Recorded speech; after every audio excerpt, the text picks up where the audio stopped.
everybody. Welcome back to the Fumble Live. We have a lot of news to get into today. As usual, we're talking more about James Harden and the latest update with him. We're also talking about a new rule that the NBA is implementing about load management, so I'll give you all the details in just a second. But first, click subscribe to our channel, tap the bell for notifications, give this video a thumbs up, and leave a comment below. The squad is back together, you guys. I'm Devin Howard. You can find me on Instagram as @Devin Howard. What's up, everybody? I'm Jackie Ray. You can follow me on Instagram and Twitter @JBayTheFanatic. Hey, what's up, y'all? It's your girl, Britt Johnson. You guys can follow me on all social media @IamBrittJohnson. I am back just in time for, what day is it, you guys? It's Taco Tuesday!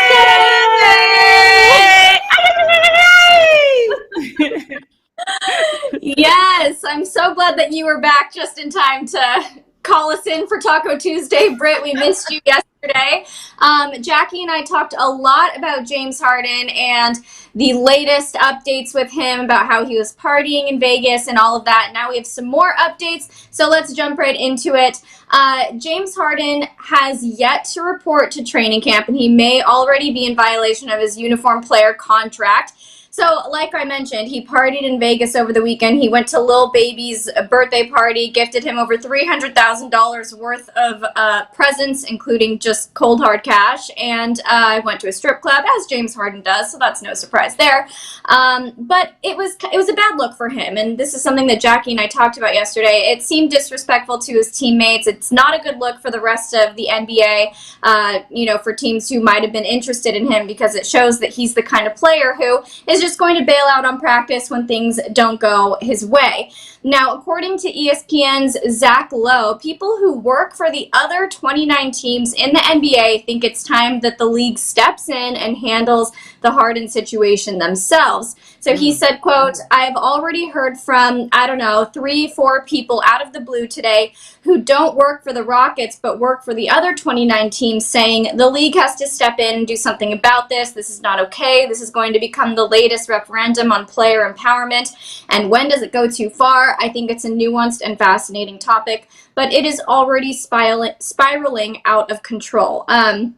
So I think it's interesting that the other teams are looking at this situation with the Rockets and thinking that it's time for the NBA to step in and make some calls here. So, Britt, I have to ask you, do you feel that this is the other team's business? Should this be a situation that's handled just by the Rockets themselves, or does the league actually need to step in? I do think the league needs to step in, because this is something that literally could end up being a thing that happens in the league now, with players feeling like they can just do that. I am all for players doing what they got to do in free agency, or even I was for the Kawhi situation, because they were trying to bring him back when he was still hurt. And he was like, no, I'm not going to get hurt more playing with y'all. And you guys are messing up my actual body and stuff like that, because you guys want me to play. So when it's situations like that, I'm all for the player, taking, their body, their business, which is their body, as number one. But in this situation, it's totally different. Harden is in the second year of that new contract he signed for $170 million. He still has 2 more years after the season to play. So it's not like he's in a contract year and he's sitting out until he gets paid his money and all of that kind of stuff. He's just kind of at this point being a diva. It's like, yes, I get you're allowed to say hey, I would like to play for another team. I'm going to request a trade, blah, blah, blah. But the Rockets do not have to give it to you. You are under contract, and you are in a new contract with them at that. So you need to go out there and play your contract. That is what you're supposed to do. So it totally makes sense that the other teams are coming about saying that the league does need to do something about it, because if Harden continues to act like this or think that he technically is, this powerful guy as a player or whatever, then you're going to start seeing other players do the same thing. And this is something that we don't want to see in the league. We don't want guys to end up being, because I really do feel like this is a diva situation. I feel like he's just in his feelings and, I want to do this and that. Well, you should have thought about that before you redid a contract a year and a half ago to stay with the Rockets longer. You should have thought about that before this, you're under contract. That's your contract. So it's legally binding. You got to do what you got to do in your contract. If you're supposed to be playing, then you need to be playing. You get paid $41 million, $42 million a year. Get out there, get in practice and play your game. That's what you're supposed to do. And this is I think this moment's gone too far. Like I said, I'm all for it if the player is, feeling like he's being mistreated in the organization as far as like being asked to come back too soon from an injury. Or I do agree if it's a situation like with NFL players when they're in that contract year and they're trying to get an extension signed and the team's not doing a deal. I get those moments, but this is not either one of those moments. And I think this is just him being a diva, and the NBA needs to take hold of this situation because this is not the kind of league that we need to see moving forward. Yeah, it is kind of shocking to see him behave like this and to do it so publicly with, no regard for even trying to remain discreet or in private. There were so many Instagram stories and videos posted of him out at the club in Vegas, and it just kind of shows this lack of respect. At the end of the day, he has a contract with the Rockets. Like you said, Britt, he has to fulfill that contract, and until he's traded, it's pretty rude for him to just be like, I'm not showing up. And it would be bad if this became a trend in the league.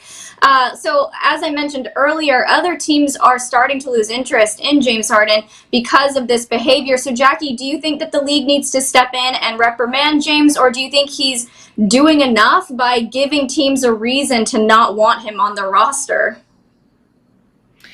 We kind of touched on this yesterday. I'm going to actually say his agent needs to step in because his agent's the one that has to make him marketable. His agent's the one that has to pull in that contract, and James is making that very hard to do right now. So if I was his agent, I would have to sit him down and I would say, bruh, like, if you want to go in here, unfortunately, you're not Kawhi. You didn't have that moment where you had an injury that you can milk until high heaven, even though right. Good and full hell well you could play. You don't have an injury that you can milk like that. You don't have a situation like that, so you have to show up. You can show up mad, you can show up disgruntled, you can show up and be like Kyrie and not talk to nobody, but you have to show up because otherwise you're making my job harder. So, the league should step in, but as his agent, when it's my job to push you to the places you want to go, you're making this hard for me. So I think his agent should step in and say something. And I think James Harden is a grown-ass man. Why is he sitting out here acting like this? This is so weird to me because, like I said yesterday, I get it. All of us that have had a job in our lives have had to go to a job that we don't like. But we went and we did that job because they were paying us.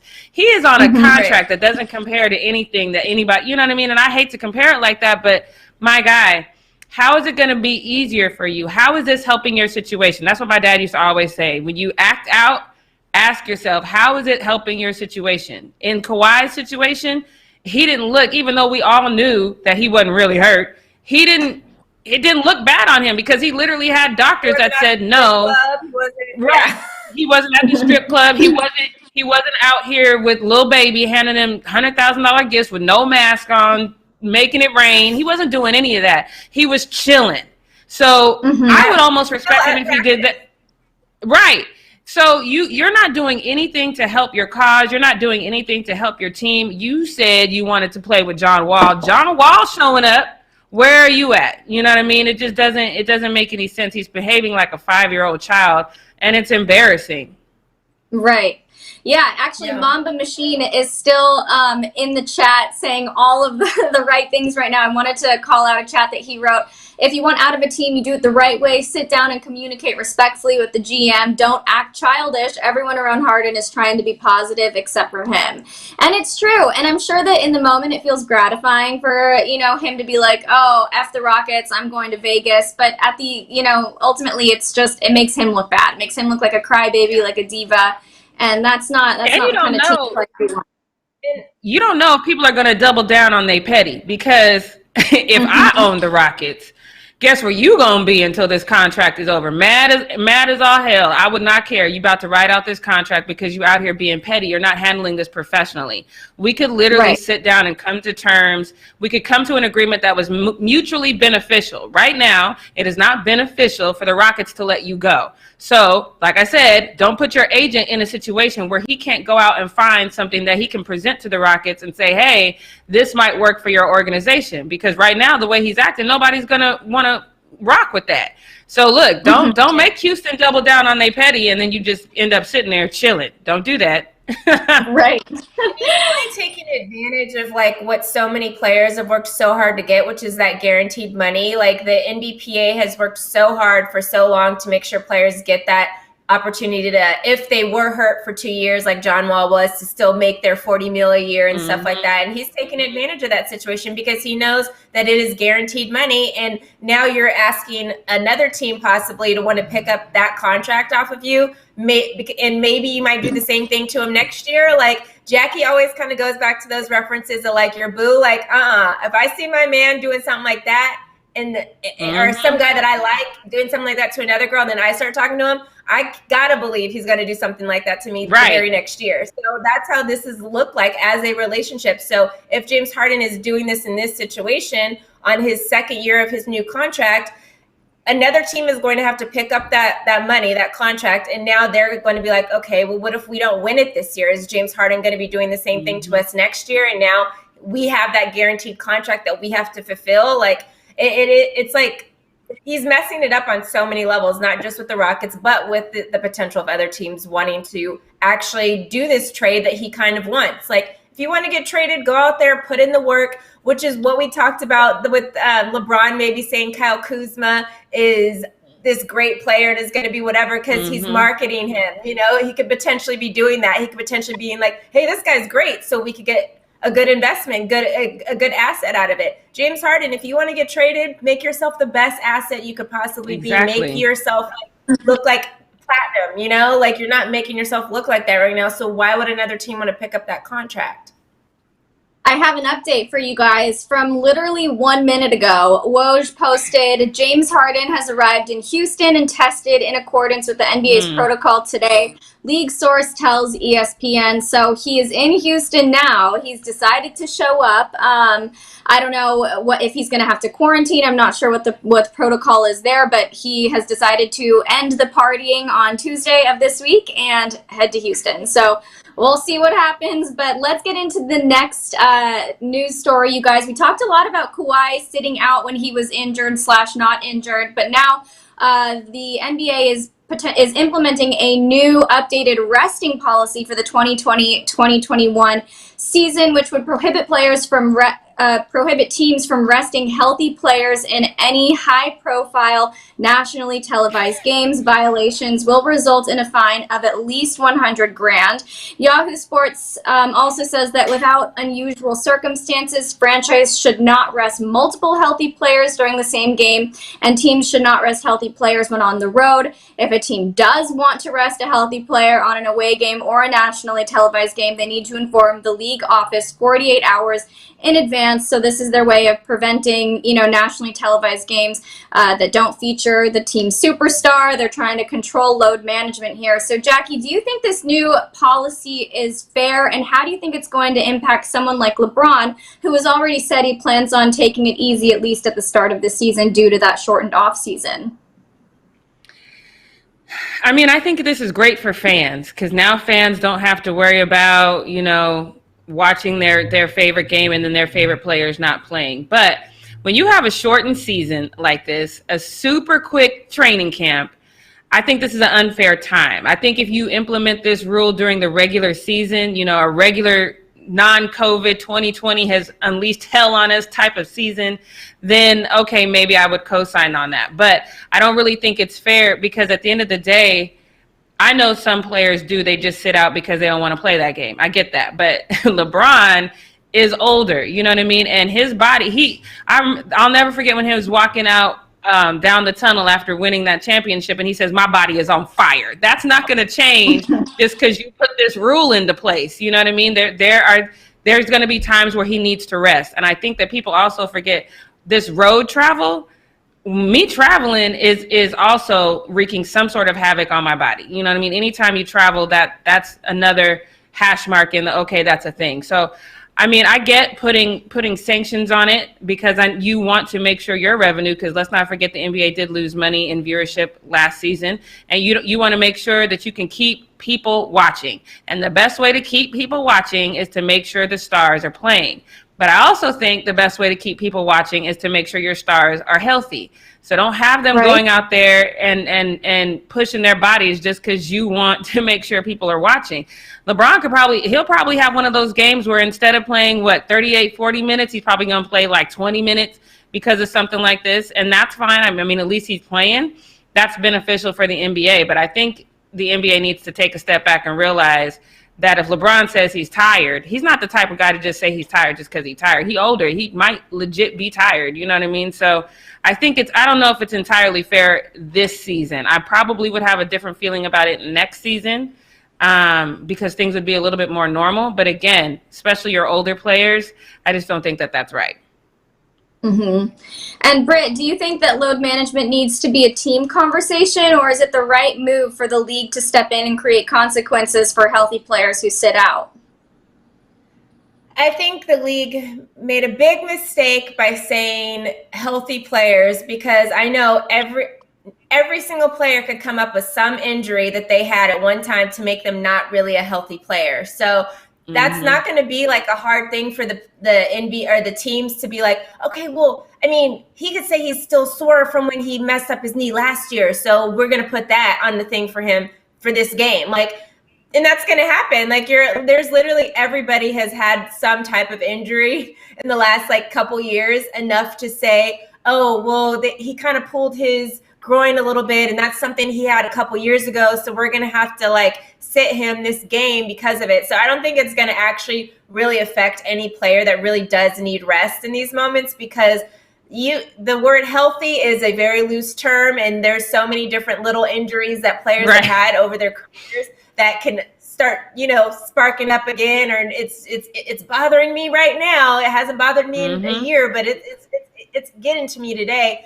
And so I think that's going to be something that's probably easy to deal with. I get why the league is trying to make sure that these players play in these big time games. The first person that actually came to my head was Zion Williamson, because the Pelicans have 14 nationally televised. I don't know why. I do know why, but like, and it's because people want to watch Zion. So because teams like, I knew I threw like a little fit about the Wizards not having it, just because Russ and Bradley Beal are now both on the team together, and for the Wizards to not have one nationally televised game, I like had a little fit about it myself. But the Pelicans aren't this great team. People are They just got all of these games because now people are going to want to see Zion. So if Zion even misses one of those games, it is going to be so bad for the league. It's going to be such a slap in the face for the league and for all the teams, because there are a handful of teams that don't have any televised games that have stars on their team, and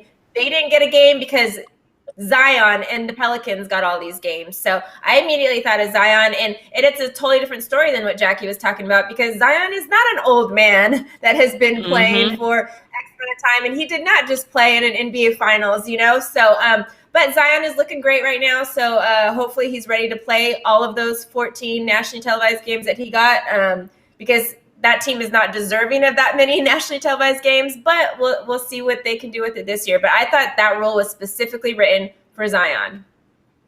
That's a great point, Britt, because honestly, that troubles me even more. I didn't even think about that, because Zion out here, yes, we showed a picture of him yesterday, all cut up and stuff. But as his coach, you've put me in a position now, because now if I see something in Zion in practice, like he's a little bit more winded than he's supposed to be, he's running a little bit more lethargic than he's supposed to be, and now I want you to rest. I want you to take a minute, get your mind right, your health right. Let's make sure you're eating right. As a coach, I might want that for my number one guy. And now you've just put me in a position where I can't even say that just because he's going to be on TV. But what we don't want is him on TV and having this season-ending injury again. So I think this is just a bad look, especially to do right now. But I think that's a great point. I didn't even think about Zion, but you're absolutely right, because we've all been waiting for the moment where we can watch Zion in a full season. But if you don't let me rest him when I need to rest him, you might not get to see him in a full season. Right. Yeah. Or in a long-term NBA career. I mean, just looking into the future here, if he does keep having these season-ending injuries, he's going to be out of the league in no time. And I feel like the NBA needs to focus on that longevity, make profit off of Zion for as long as you can, but don't try and like crunch it all into one season or a couple seasons. So yeah, I didn't think about Zion either, Britt, so that was a great point. It's interesting that the NBA decided to create this new updated resting policy right now when we do have this shortened off season. They probably saw what's that phrase? The writing on the wall. They saw the writing on the wall with these athletes wanting to maybe take some time off a little bit. But like you guys said, they'll probably find a way around it just by saying that they're having some old injury that's acting up or whatever. So maybe it won't have as much of an impact. That was this is a say less moment for all these players. The Danny Greens and everybody that came out and said, "Oh, well, these guys are going to be taking like a month off. They're not going to be doing anything." Right. They literally told on themselves. They did. You are so right. That was a say less moment. Frustrating. All right, you guys, let's wrap up Need to Know News. Jackie, take it away. All right, you guys, let's get into Post Up. We're still in a pandemic edition. All right, you guys, so I know we've revisited time and time again, and I'm sure Britt cannot wait for the day when we are no longer talking about how the Clippers blew that 3-1 lead to the Nuggets. But LeBron James was talking about it as well. He told the Road Trippin' podcast that a lot of the Clippers were talking a lot of trash, and they missed that moment to really kind of capitalize and be like, yeah, that we said what we said. He did give it a pass for Trez, though, which I thought was hilarious because we know Trez is a Laker now. But he did say Trez is kind of a rider. He'll roll with whatever his OGs were doing, and a lot of the OGs on the Clippers were talking stuff. But he had this to say about their opportunity to really kind of back up what they were saying. Take a look. And they put themselves in a position to get what they've been talking about all year. And I just couldn't fathom the part or come to realization that they did not seek that opportunity when it was right there. Yeah, up 3-1, up double digits every game. And just seeing the team that they had, they was built for that, I believe. They was coached for that, I believe. Obviously, they got our championship head coach on their bench and T. Lue. I just did not see them losing. Just like everybody else in the basketball sports world, did not see them losing that series. So I think we all agree. I know we've beat this poor horse to death, but I still got to get Britt up on here to see, because I agree. I know you've said time and time again that, you know, you didn't think that they were put in the right positions. I know Paul George has said something like that as well. But how does it make you feel to hear LeBron even say, like, hey, they should have really capitalized on this moment. They had the moment. All that stuff they were talking, they could have backed it up in this moment, and they failed. Listen. I'm done talking about this. I am going to give you guys my say less moment of the show. This is going to be the moment Britt in the show where I'm going to say less. I'll say something. Devin. Okay. Devin's like, I got something to say. I got something. I like how LeBron said this. I love that he went out there and he was like, they were talking a lot and they didn't live up to it, and it's embarrassing. I think it's good that he said something about it, because that was such a theme throughout the bubble, was Clippers players trash talking everybody else, and it didn't really work out for them. So, yeah, that's how I feel about it. I think Britt kind of coined the phrase "say less," and we did that as Lakers. We said less. We just kind of went out there and did our thing. LeBron kept them focused on one thing and wouldn't let them do a whole lot of trash talking. But I think he was still paying them some respect and saying, "Hey, I didn't see them losing to Denver." You know, kind of hating on Denver a little bit, but definitely showing the Clippers some respect, saying, "I didn't see that happening." So, yeah, but I still love it. Yeah. Good job, King. Good job. This is why you are Sports Illustrated Sports Person of the Year, because you say all the right things at all the right times, and I love you. All right, anyway, so let's move on to this next one, because yesterday, if you guys want to go back to our live and look through there, I got into this little bit of a battle with someone in the comments because he called me an angry black woman because of what I said about Kyrie. And he said that he hates angry black women. So I actually hope he's here, because he's about to get all in his feelings once again, because I'm going to be right back at this. So Kyrie, who had no time to talk to the media, decided that he was going to release a new rap song. And the song actually is not that bad. I actually kind of like the song. It does have some deep lyrics in there. I'm just going to read one of them to you, because we can't play the whole thing because of copyright. But he says, "I'm painting life's canvas. I'm moving like an artist, similar to my progress. I'm on a team full of martyrs, Paradise's mama, throwing peace to Gianna." So obviously we love the shout out to Kobe and Gigi in that. But what's funny to me is you say you're on a team full of martyrs, but you just okay, Kyrie. Let's just listen to the song. To do, rocking with the ancestors, doing what I'm supposed to do. I'm parent life's canvas, moving as an artist. Solo to my progress, I'm on a team full of martyrs. Paradise is Mamba, growing Pisciana. I actually really, really like this song. Go ahead and take a moment, go find it on his IG or his Twitter page and listen to it. I actually really like this song.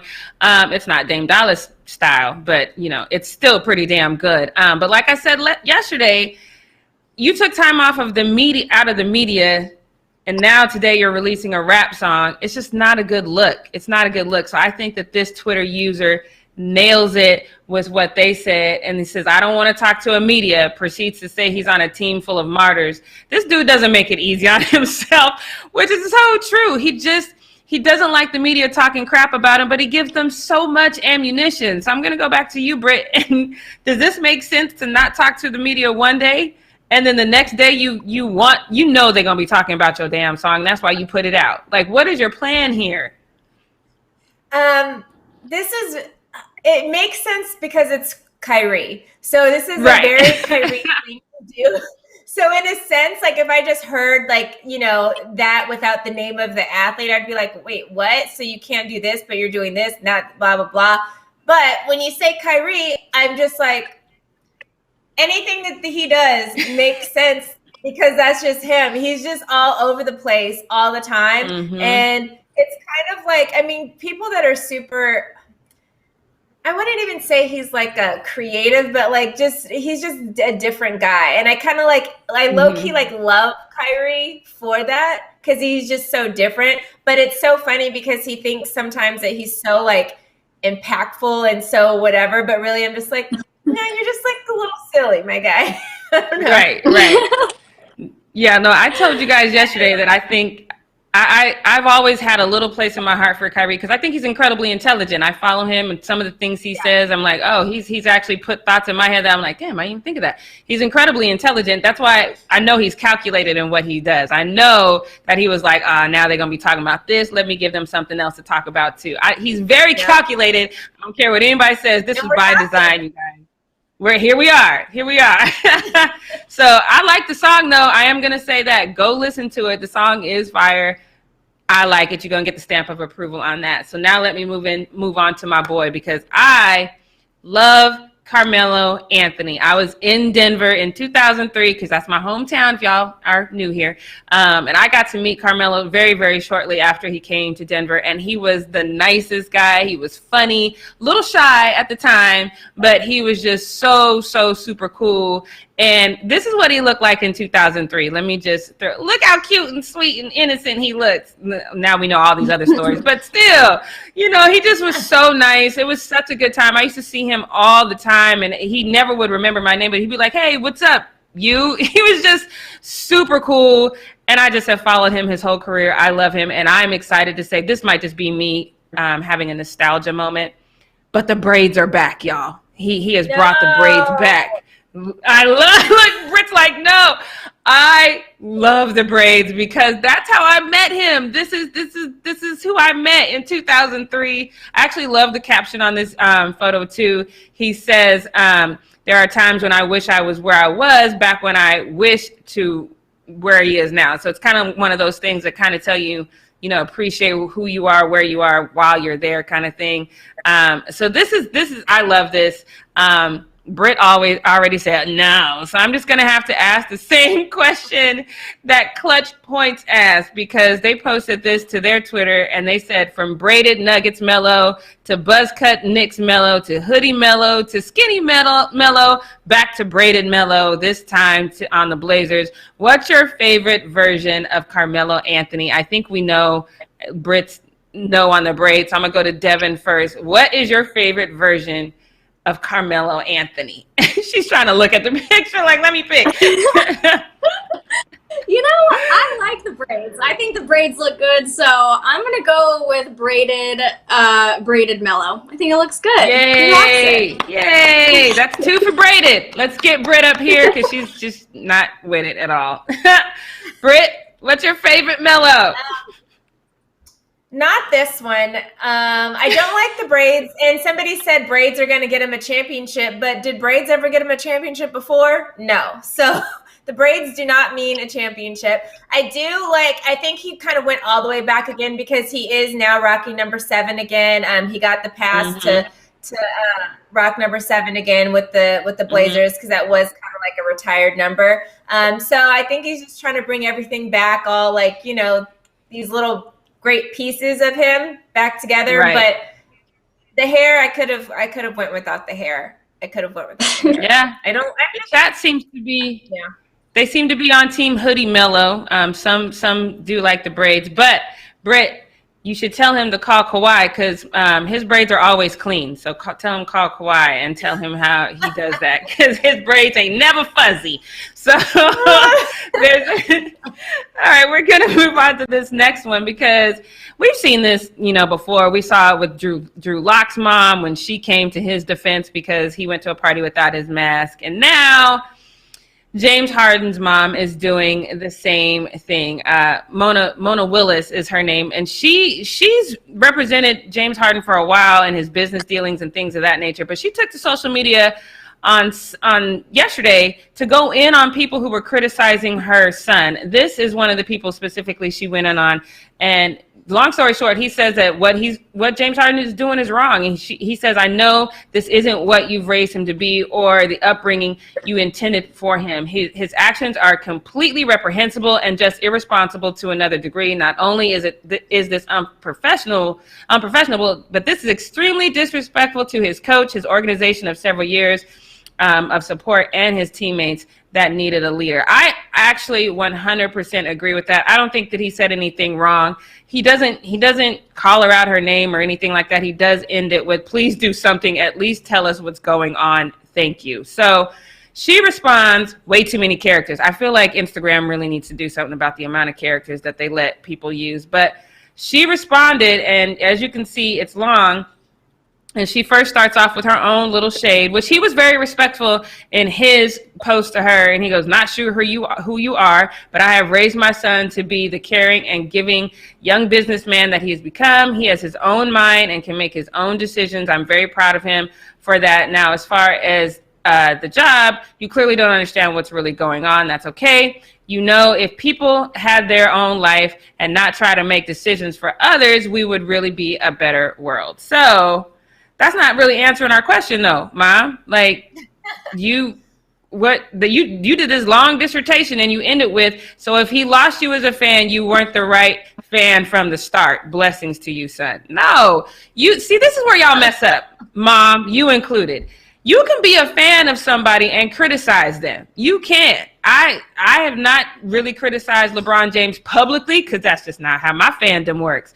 But you can still be a fan of somebody and say, hey, you messed up here. And I think that that's okay. I get that she went into mama bear mode, but he said, at least tell us what's going on. You didn't say anything that's going on. So let me get back to Britt, because this to me is definitely a say less moment because you didn't say anything. So why even respond to this? You didn't say anything, but you said too much at the same time. Right. We've seen James Harden's mama like at games. She cusses people out. The whole thing that happened, remember, with Matt Barnes calling her the B word because he thought that she was just a regular fan cussing him out because she was cussing him out from the sideline. And so he said, shut up, B. But he didn't know that was James Harden's mama because she wasn't acting like mama. She was acting like some crazy fan on the sidelines, right? So in that moment, you see how this transitions now onto social media, and this is like a random person that she again does not know, but then she still felt the need to say this whole giant paragraph to then not say anything. So it's just like I don't get it. I don't get it. Like, what was your point? You could have literally just did an emoji. Kept scrolling. You could have done the mind blown emoji and then had everybody talking about that. But now we're really out here seeing that you're kind of crazy. You don't know what you're talking about, my guy. Leave it at that. God bless. Yeah. This is a do better mama moment.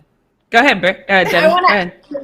What is with all of these moms getting on social media lately and writing these novels in defense of their athlete sons? This is now the second person, right, who's done this in the last week and a half. What is in the water right now? I understand they want to like defend and protect their kids, but come on. Yeah, and this is the thing. Like, I can. Go ahead, Britt. I was just going to say, I think moms need to realize what platform they're on. Facebook is where you do the novels, and moms are coming from the Facebook era. Most of them did Facebook, and now they're just getting on Instagram, and they think that that's that same platform. Even though Facebook owns Instagram, they have Facebook to write the novels. Instagram is not one of those spaces. Do an emoji, a thumbs up, whatever you got to do, and keep it pushing. That's all you need to do on Instagram. Yeah, she's doing too much. And I'm not mad at the way Drew Lock's mom did it, because she actually explained the situation. She's like, this is what happened. He took his mask off for a little while. He has been tested. He doesn't have COVID. Like, she, even though she still could have said less, she at least explained the situation. Mom just came out here like, we doing what we doing. Like, what is that? You didn't have to do any of that. Mind your business and God bless. Right, like, and that's why I hate when people do that. Like, I'm gonna say something, I'm gonna throw all this shade, but blessings, girl, stop. You're doing too much. All right, they're about to go in on you, and it ain't a beloved. Right. That's like when people say no offense, but no, you about to say something offensive. Stop it. So if you don't know, this is a world where now the Pittsburgh Steelers are no longer undefeated, and they got beat by a team from the NFC least. I know Britt's team is over there, but this is just maddening to me. But I think Britt might have been onto something. I think that this was a setup moment. I think the NFL put them in a position to fail. But look, this took some blood, sweat, and tears for Washington to actually win this game, literally. Because y'all see this. This is Alex Smith's left ankle. He is bleeding after he was cleated. It isn't the leg that he had surgery on, but that's a lot of blood. That's a little gross to me. Of course, there were some comments. This one is pretty typical. The whole, why are we talking? Y'all see all that blood? What do you mean? So let me show you some of the tweets that we got underneath this bloody ankle. Well, okay, the first one basically said, why are we talking about this? There's too much blood, on his ankle. The other one was funny. This one says, I bet this is his last year. He made it back to prove himself. He could now call it good while he can. He's never going to win a championship anyway, so what's the point? But then this is my favorite one, because there's a little bit of shade in there, but a lot of love too. He says, for the record, I love Alex Smith. I think his story is awesome, and he deserves nothing more than to win this game and to live a long, healthy life with 2 legs. What? I don't think the blood on the ankle indicates that we're amputating a leg here, my guy, but that was sweet. Also, you guys remember when Steelers wide receiver, he posted this. This was the beginning of November, where he said, losing, never heard of her. You remember Chase? He posted that tweet. Well, you probably not, because I think that's one of those things where you should wait until you're 16-0 to post that. I don't know if you post that so early on in the season. Needless to say, that did not age well, but this probably will age very, very well, because Washington posted this to their social media right after the win, and it quickly has gone viral. So let's take a look at that. It's the one from The Office. Do we not have it? Oh, that sucks if we don't have it, because that one's hilarious. It's the guy with the bouncing on the yoga ball, and he's got on a Steelers. Okay, well, maybe we don't have it. But, oh, there it is.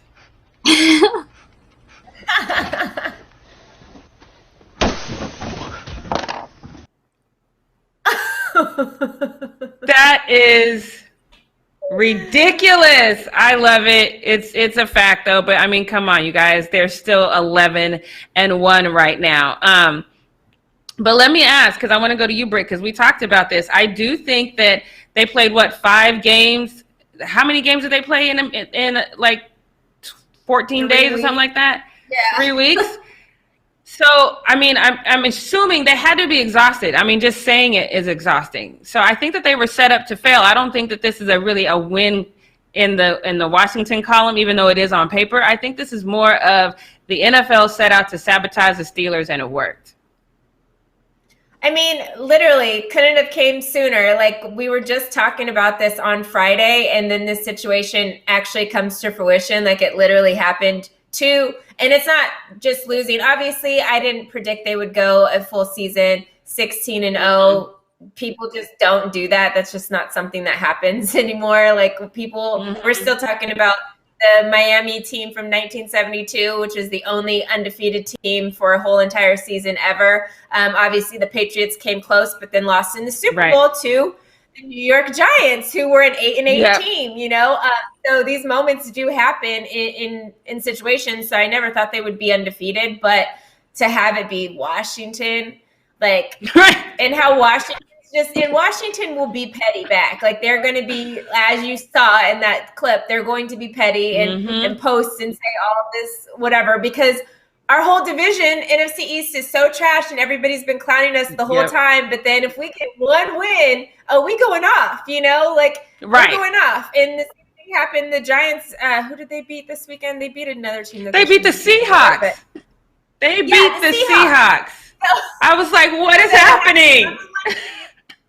In the NFC West, which I said that was the toughest division, and now they're back tied with the Rams. Now technically they have the Rams have a 1-up because the Rams beat them, and so they're in this situation now because of the Giants. Like, the Giants are going to spoil their season, and now the Washington football team spoils like the Steelers' little moment. Like, it's kind of like written in football, like storylines for this to happen. It's just this happens all the time, and it's hilarious when it does. So I'm here for it, but the NFL definitely put the Steelers in this position.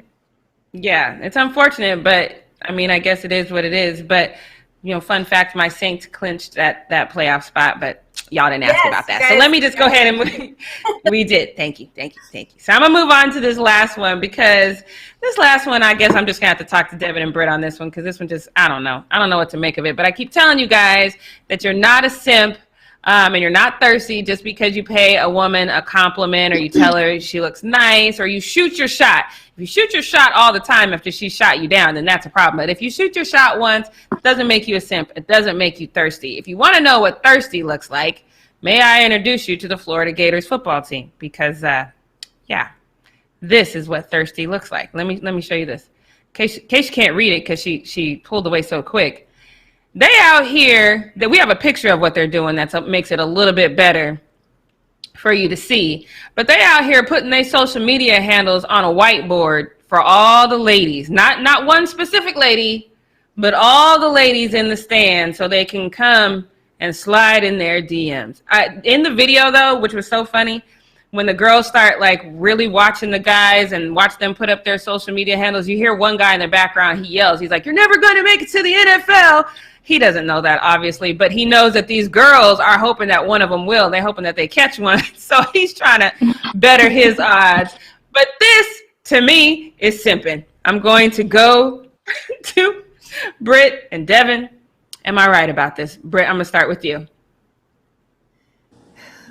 Guys are just so thirsty. Like, don't pay attention to the game. Like, what are you doing? Right?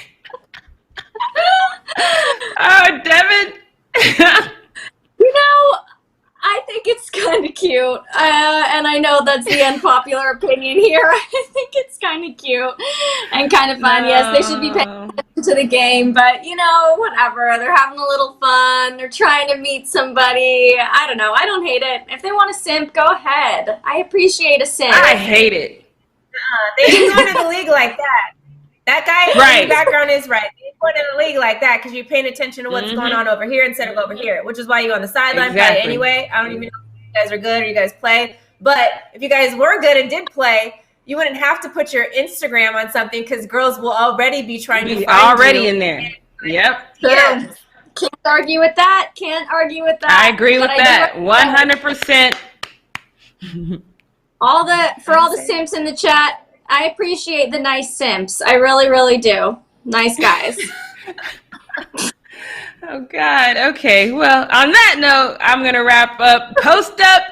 And now I'm going to tell you guys what we not going to do. Because this one's actually fun and funny to me. I don't, it's just, we're going to stay on that simp mode, though. But just think about this. We live in a world right now where Daniel House and James Harden are on the same team. So one loves strippers and the other loves to sneak IG models into the bubble. So I don't understand why James Harden is so pissed off. He should be over there just chilling with his boy and having a good time. But whatever. This new rule, Devin talked briefly about a new rule that we're going to see. I'm going to talk about this one because the NBA is trying to make sure that guys who love strippers, guys who like IG models, that they can't really bring them along with them as we go into this next NBA season. So they're not going into a full bubble. You guys know that for the regular season. But like I said, they're trying to limit interactions between strippers and side chicks and all those good people. So it seems impossible to me because we're still going to travel. Teams are still going to be traveling. They're still going to be able to kind of go home and do their thing. But it just doesn't make sense to me because the NBA is saying that players are allowed to have close friends who reside in the city to come to their hotel. So I don't know if the NBA knows this, but let me help you out. Fun fact, there are IG models and strippers in every city that you can say that you're a friend with and you can bring them to your hotel room. I don't know what this thought process was for the NBA because this seems a little weird to me. But according to Shams, he says NBA teams are saying traveling parties are allowed only up to 2 guests in hotel rooms. Family members or longtime close personal friends who reside in the city. Traveling parties are strongly discouraged from interactions with those not associated with the team. So let that sink in for this a moment, because 2 guests in a hotel room, that's what you can have. James Harden probably has his favorite stripper. So that person can come to a hotel room. I'm sure Daniel House has his favorite side chick. That girl can come to a hotel room. Scottie Pippen's ex-wife, she's going to be floating around in there. Favorite COVID tester, favorite masseuse, Scottie Pippen's ex-wife, all of them are all on this list. And so I don't know who the NBA thinks that they're really preventing from coming into this situation, but they did give all the NBA teams 158-page health and safety memo. They gave that to them on Saturday morning. The teams were informed that the league may conduct unannounced in-person inspections of teams' facilities to discover whether the organizations are staying compliant with COVID or not. But it's like they didn't learn anything from the NFL because it's not really the facilities. Yes, the facilities end up being shut down because of what players have done outside of the facilities, but it's always what they have done outside of the facility that's making this bad. But the league is going to think about implementing fines. So if you do violate protocols and they do have to put you in quarantine and you have to miss games, they're talking about reducing your salaries or paying huge fines. We also saw that didn't work in the NFL. So I'm not sure about that. But one point that really bothers me, because I'm going to have to make this what we not going to do. This is what we not going to do. The NBA is thinking about whether or not to make it mandatory for these NBA players to take the COVID vaccine once it comes out. This is what we're not going to do. We're not going to pretend that the NBA isn't full of people who are fully aware of history and they understand Tuskegee and they understand the disproportionate health services we as Black people get in our community. So what you're not going to do is tell a group of people who fall in that demographic that they have to test a vaccine that hasn't even been a year in human trials. This is what we're not going to do, NBA. I appreciate your little, hey, we're going to try to keep the IG models out. We're going to try to keep the side chicks out. But you snuck this little vaccine thing in there, and that's what we're not going to do. We're not going to take your little funky vaccine. I can tell you that. I saw a whole protest myself. So I'm going to get Britt Johnson up here real quick. How you feel about the league sneaking that in, that they might have to make it mandatory for these NBA players to take this COVID-19 vaccine once it comes out? Right? Not doing it. And guess who's going to be the number 1 person fronting this thing? Kyrie, okay? Because Kyrie is not about to play this, along with, I know, quite a few other NBA players that are not going to be about this life. I think it's kind of crazy that you could say, oh, you're going to get this COVID vaccine, so you guys blah, blah, blah. And it's 75% Black men. Sorry. Not right. Nope. No. Nope.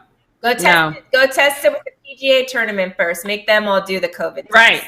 That's what I said. I said, you go to the Pro Bowling Tour, you go to the PGA Tour, go to hockey, and then you go to the politicians, and then circle back, and we'll see. It's still going to be a maybe.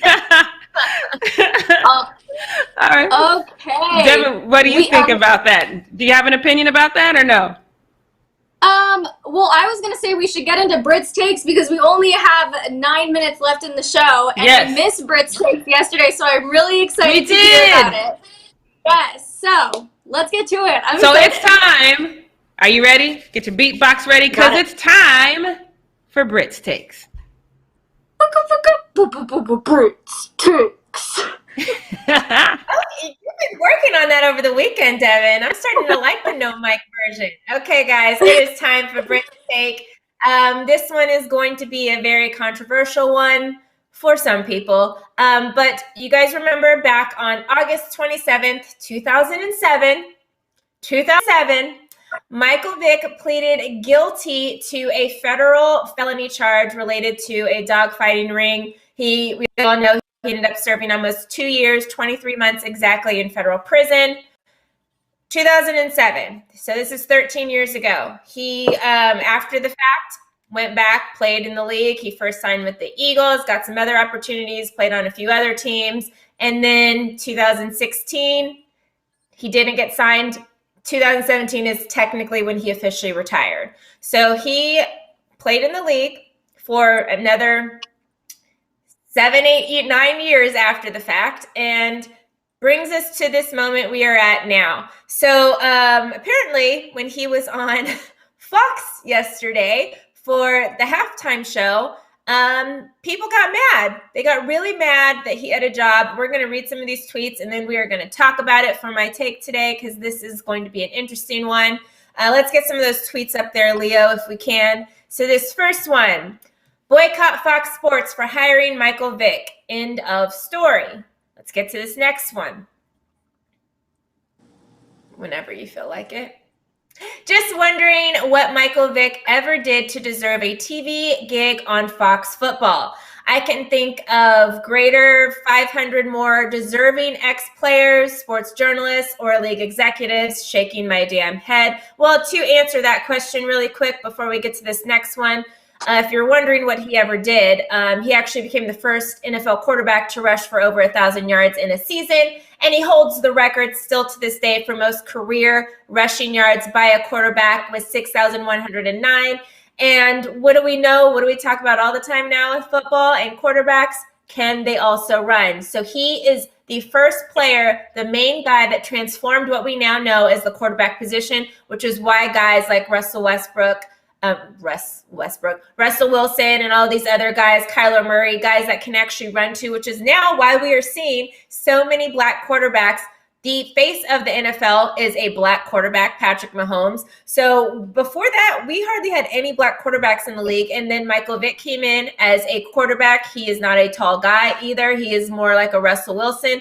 And he came in and literally changed the whole entire league when it comes to the quarterback position. He literally, at that moment, had all of these young guys now thinking, hey, maybe I should try to play quarterback, because before I was always told black guys weren't smart enough to play quarterback, or like I just had to be a guy that could throw the ball and this, that, and the third, and being able to run too doesn't matter. Well, he changed the game. And now we are seeing this whole rush of these young quarterbacks coming in that are black, that can run. Even the white quarterbacks are running now and doing this and third. Aaron Rodgers is probably one of the first, white guys that kind of came in, and he's like, oh, I'm going to take a little bit after a little what Michael Vick did, and I'm going to start running too. And so the game has changed because of Michael Vick. So let's get back to more of these, because you did ask, what did he do?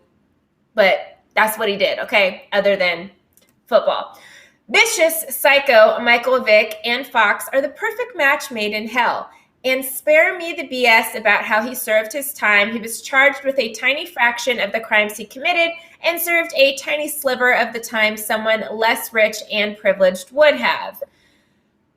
Okay, we could go to the next one because I'll just talk about all these after. Fox Sports, shame on you. Shame on you for having Michael Vick as a commentator. I hope people never forget what he did to those poor dogs, and you should think again before you allow people like that to represent your organization. I am disgusted. And do we have one more? I think that was it. That might be it. Okay. I will go back to, yes, he did pay his debt to society. And it actually is incorrect. He did not actually do way more than what he was charged for. He was responsible and admitted that he funded the thing by the money for the gambling. So he gave his boys money to then gamble it, and then he would take a cut of the gambling. Not saying any of it was right or wrong, but let's be very clear on what he was charged with and what he actually did. That was what he did. He funded the thing. It was at a house that he had not been in over 17 months. He had not been at that house. He just had this house, whatever, and let his boys stay there, which we all know athletes do that. They have little homie houses and this, that, and the third where their friends go. Now he has a whole family and stuff like that, so he don't even bother with them or deal with them at all. The other guys obviously got charged with more stuff because they were the ones that were actually in charge of the ring and did everything to the dogs and whatever. Again, this is 13 years ago. And I have always, I say it often, I am a person that does believe people change, and I believe in redemption. If you don't believe in redemption, then what is somebody going to, if somebody does one thing wrong, if they don't believe that they can be redeemed of this and get better and change as a person, guess what? We're going to have a whole community of people running around that continue to just keep doing bad things because they don't think that if they ever do a good thing that it's going to be like, or they can never change. It's just never going to happen if we're literally saying that nobody can ever change. Yes, he did what he did. He paid his debt to society. He's out. He played football for a extended amount of time before this or after this. And then he even has a dog. He has a family dog now. I know a bunch of people are crazy about that. He has his dog. He's donated money to these different organizations. He helped get bills passed or whatever regarding dog fighting and stuff like that. And he was honest. Like, the one thing I do want to put on Michael Vick is Michael Vick's honesty.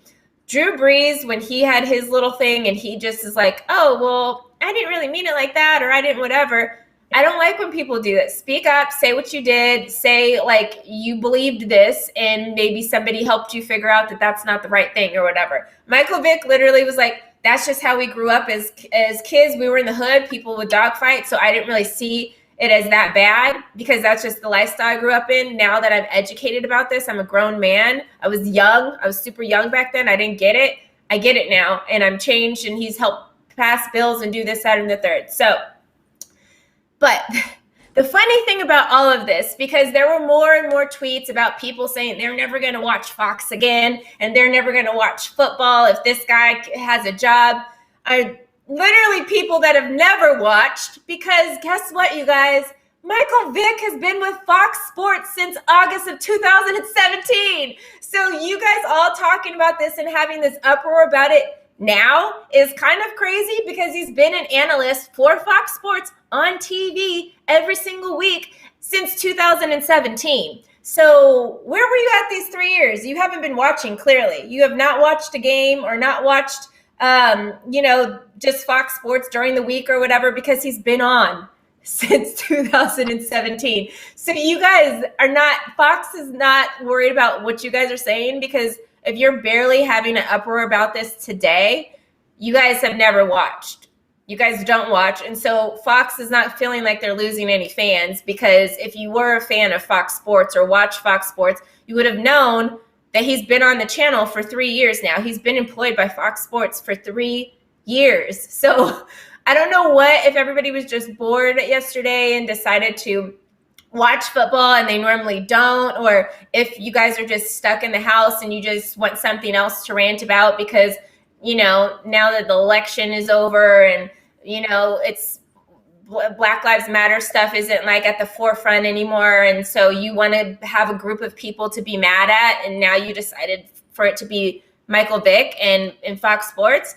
That's fine, I guess, but you're late. You're 3 years late. If you wanted to have a riot and wanted to go crazy and wanted to go cry about something, you should have done it 3 years ago, because he's already been employed with the organization for that long. So that's how I feel about it. we are kind of out of time, but did any of you guys want to add anything to this thing? And again, I'm not saying that everything that Michael Vick did was great or was good or was not gross, but it's been 13 years. He's played football for a long time after that, and he's been a commentator for 3 years now. So we need to you guys should have had an uproar 3 years ago if you guys really had a problem with it. This is a man's job. This is what he's doing now.